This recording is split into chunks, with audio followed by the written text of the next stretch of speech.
Continuando o nosso módulo Planejamento do Ensino e Prática Docente, vamos perguntar hoje quais são os princípios norteadores do planejamento. Começamos pelos princípios educativos, que são ação comunicativa, colaboração, acessibilidade ao conhecimento e equidade. O Paulo Freire já dizia que educação é comunicação, e não há comunicação sem educação. Uma ação comunicativa, ela considera não só o professor falando para os alunos, mas também os alunos falando entre si, os alunos falando com o professor. Então, nós falamos de uma ação comunicativa bimultidirecional e de estudantes inquietos e questionadores para professores receptivos e orientadores. Esta ação comunicativa é característica de várias atitudes de interação, de cooperação, de colaboração. São níveis de interação. A colaboração pressupõe a autonomia, pressupõe o respeito, a interdependência e a responsabilidade entre os que colaboram. E é base para uma parceria sólida e produtiva, essencial para a realização de um projeto com construção conjunta. Ou seja, o professor e os alunos têm como objetivo a aprendizagem dos alunos de forma a agregar valores ao seu desempenho pessoal, social e profissional.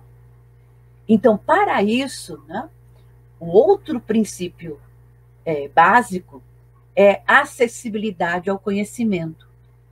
Acessibilidade ao conhecimento significa que os alunos precisam estar expostos a um corpo de informações, a um conhecimento estruturado e sistematizado para o nível desses alunos. Então, eu, professora, que estou acostumada a trabalhar com os meus alunos de doutorado, os alunos de doutorado, não posso ir para uma sala da graduação de alunos de primeiro semestre do curso de graduação com a mesma fala, com os mesmos textos, com a mesma comunicação. Porque estes alunos, eles estão começando a vivenciar uma educação superior. Então, eu preciso não superficializar e nem facilitar, mas eu preciso organizar os meus recursos e o conteúdo nesses recursos de forma que eles compreendam e vão construindo e aumentando o seu conhecimento gradativamente. E tenho como ponto básico, como princípio básico, a equidade. Então, eu gosto desta imagem em que nós podemos comparar igualdade versus equidade. No quadro à esquerda, nós temos igualdade de tratamento, ou seja, todos foram para o campo ver o futebol.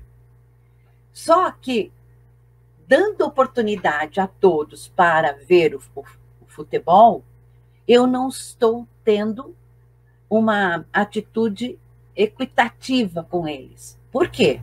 Porque, por exemplo, a menina e o cadeirante não têm a possibilidade de ver porque não existe nenhum tipo de adaptação para que eles possam ver. Enquanto, quando eu considero a equidade, eu tenho para cada um tratamento considerando a sua diferença. O menino alto, ele não precisa de nenhuma adaptação. A menina, ela está inclusa aqui no corpo de pessoas que estão vendo o futebol, mas ela precisou de 2 caixotes. E O cadeirante, ele precisou de uma rampa com uma base para que ele pudesse alcançar e ver o futebol. Então, costumo também dizer que é como uma luva para a minha mão. Se eu tiver uma luva com todos os dedos iguais, não vou poder manipular nada, porque ela vai me atrapalhar. Então, para cada dedo, eu preciso de uma luva que cada dedo tem exatamente o mesmo tamanho do dedo, certo? Ao lado dos princípios educacionais, que são os genéricos, vamos considerar os princípios pedagógicos. Toda prática pedagógica revela um conceito de ensino e um conceito de aprendizagem. Mesmo que o professor não explicite, fica subentendido que ele tem um conceito, mesmo que ele não tenha consciência, mas ele introjetou um conceito de ensino e um de aprendizagem. É o aluno que aprende. Então, nós precisamos investir e investir nesta aprendizagem e mobilizar este aluno como um agente de sua aprendizagem. E é no planejamento das atividades, das estratégias, que eu vou fazer isso. O aluno precisa ter razões para aprender. Então, as minhas estratégias, as atividades e o conteúdo, a organização do conteúdo, precisa provocar motivação, criar confiança e mostrar para o aluno por que ele precisa aprender aquilo. O aluno aprende para fazer. Ações e tarefas não eram capazes de serem... Não, ações e tarefas que ele não era capaz de realizar antes. Claro que nessas ações e tarefas estão baseadas em conhecimento, em reflexão, em interpretação, para que ele vai fazer aquilo, para que ele vai realizar aquela tarefa. Então, no final da aprendizagem, ele precisa demonstrar que ele aprendeu. E o aluno aprende fazendo. O aprende fazendo não quer dizer que vai ser só mecânico, técnico, material. Ele aprende fazendo, quando eu digo também, por exemplo, lendo um texto e interpretando, lendo um texto e analisando para realizar uma esquematização.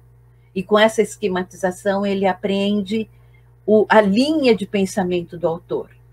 Mas ele precisa fazer, não pode só ouvir. O aluno aprende também através do seu domínio pessoal. Ele precisa ter consciência do que ele sabe, o que não sabe, refletir sobre seus erros, compreender as suas superações. Ele precisa, nesse domínio pessoal, ter consciência das estratégias que ele usa para aprender. Cada pessoa tem uma determinada forma de aprender. Por exemplo, eu não consigo só ouvir, eu preciso ter um bloco para fazer anotações.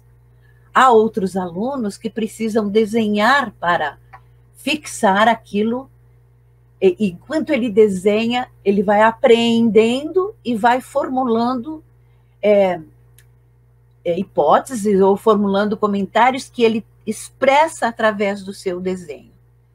O estudante aprende a partir do seu conhecimento já existente e de experiências anteriores. Então, um aluno que está na minha sala e veio de Rondônia, ele tem uma experiência, ele tem um conhecimento tácito, que às vezes ele nem sabe que tem, da onde ele veio, de onde ele veio. Aquele aluno que veio do Rio Grande do Sul tem uma outra vivência, uma outra história, outras experiências. Então, na organização das minhas estratégias, eu preciso também considerar isso. E esses princípios todos precisam estar presentes no projeto pedagógico do curso, ou no projeto pedagógico da escola. se for educação básica. E eles vão, esse projeto pedagógico precisa ter a participação dos professores, os professores precisam conhecer esse projeto para poder realizar o seu planejamento e fazer a sua gestão em consonância com o que esse projeto apresenta para a escola. E esse projeto, ele começa a ser feito a partir do regimento escolar. Aí vocês me perguntam, ué, por que ela está trazendo isso agora? É porque eu, como professora de uma escola, professora de um curso universitário, regimento escolar ele é uma condição administrativa para que as tarefas essenciais da escola, entendidas como elaboração e execução de um projeto pedagógico. Ou seja, o projeto pedagógico, ele se realiza em um contexto organizado administrativamente. Se eu não tiver esta condição de infraestrutura, de equipamentos, de organização de calendários, fica difícil eu construir um projeto pedagógico. E o que é o projeto pedagógico do curso? Ele é um documento de planificação do curso, ou na educação básica, ele é um documento de planificação da escola, é de longo prazo. Então, normalmente, nós temos um projeto que dura 4 anos, 5 anos, 6 anos, dependendo do envolvimento dos professores, dos gestores. Esse projeto, ele é integral quanto à sua amplitude, quer dizer, ele contempla os diferentes aspectos da instituição,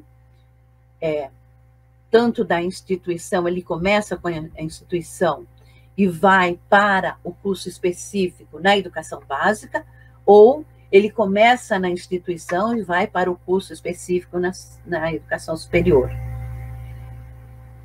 Ao mesmo tempo que ele é um documento de planificação, ele precisa ser flexível e aberto. O que quer dizer isso? É que ele precisa estar sendo retroalimentado com as avaliações que os professores, que os gestores, baseado num diálogo com os alunos, vão colhendo durante um determinado período. E ele é democrático por quê? Porque ele precisa ser elaborado de forma participativa e o projeto tem que ser um resultado de consensos. Eu trago esta definição a partir de Vasconcelos, que foi buscar em Diogo esta organização, né, do que seria essa definição. Nós estamos fechando este nosso encontro com a apresentação do projeto pedagógico, não nos seus detalhes, mas para dizer que é importante que o professor conheça o projeto pedagógico para poder realizar o seu planejamento de acordo com as linhas diretoras da instituição, ou, no caso da instituição superior, não só da instituição, mas também do curso no qual a sua disciplina está implícita. E continuaremos sobre o projeto e a participação dos professores no nosso próximo encontro sobre planejamento docente e prática pedagógica.